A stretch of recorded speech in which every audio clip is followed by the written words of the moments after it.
So what if something that we think of as a limitation of the mind was actually a kind of superpower, a powerful built-in shield against trauma? Today, we're going to explore a really fascinating theory that connects the inability to see pictures in your head with resilience to one of the toughest conditions out there. Okay, let's just try a little experiment together, right now. If you can, just close your eyes for a second.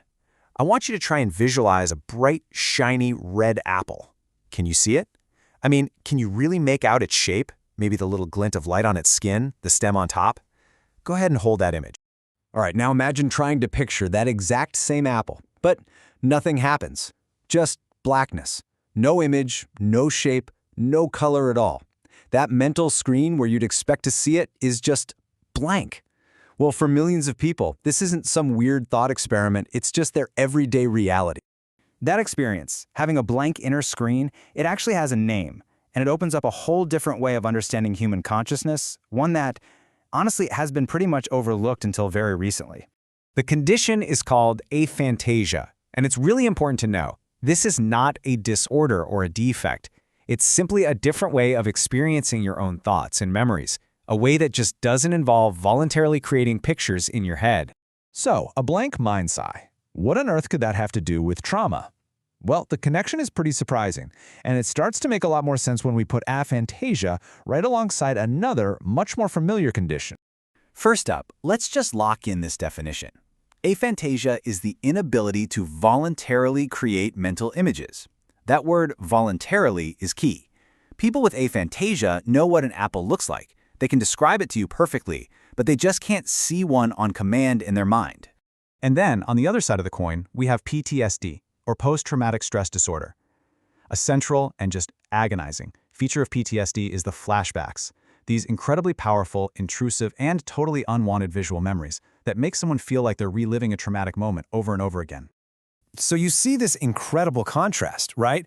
On one hand, you've got a mind that can't create images when it wants to, and on the other, a mind that's tortured by images it cannot turn off. They really do seem like total opposites, don't they? And that contradiction, well, that's the whole point. This dramatic opposition leads us right to the big idea, this central hypothesis we're talking about today, the theory that aphantasia could, in fact, act as a kind of natural, cognitive shield against trauma.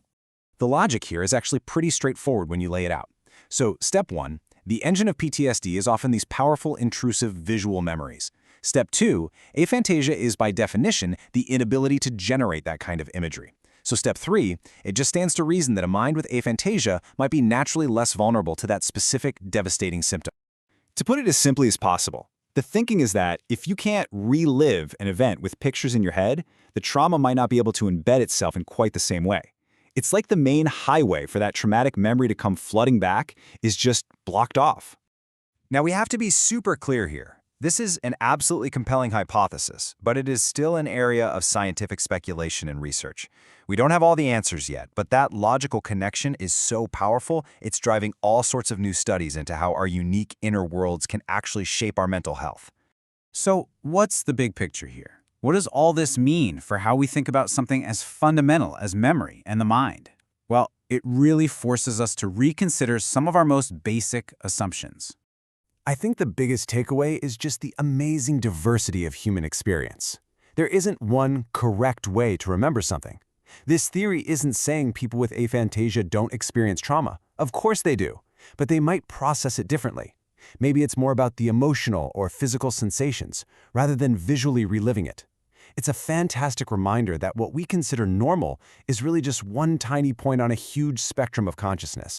And that leaves us with one last, really provocative thought. We tend to think of a vivid imagination as this amazing gift, a source of endless creativity and joy.